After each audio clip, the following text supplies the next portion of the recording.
Hey, what's going on, guys? So I want to talk about, something that I saw on YouTube, because I've been following like a lot of, like lyrically today, you know, um, I use a different YouTube channel that's not a channel that I use to do this, but it's an old channel, and I used to follow a lot of stock market, channels, and this channel that I'm on right now, and I never I realized I'm not following no stock market channels, and I realized I'm like, why am I not seeing it?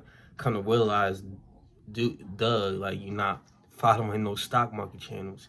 So I decided to do today, and one of the videos that I came across, somebody saying basically the U.S. stock market doesn't care about the Iran war, and at first, you know, I don't know when they meant by that, because the U.S. stock market, like, it did care during, like, in March, and like in the beginning of like a couple of weeks of April.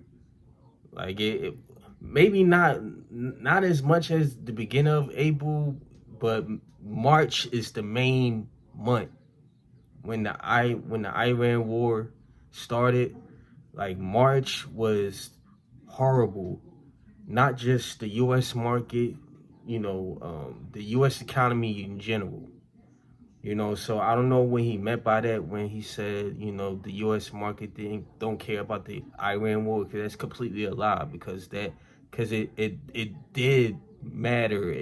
It did care. The U.S. market care last month, but this month, you know, and I think it's mainly because of, negotiations going on between U.S. and Iran.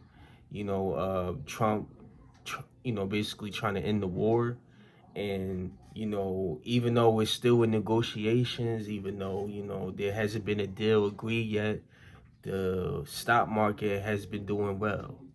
And, it's not back to it once was, but is is is is on his regular routine, climbing up. And I say that to say, do not listen. In my opinion, I'm not listening to a lot of stock market channels that said that doesn't care, that the stock market doesn't care about the Iran war, because we need to know what's next for Donald Trump in this negotiation.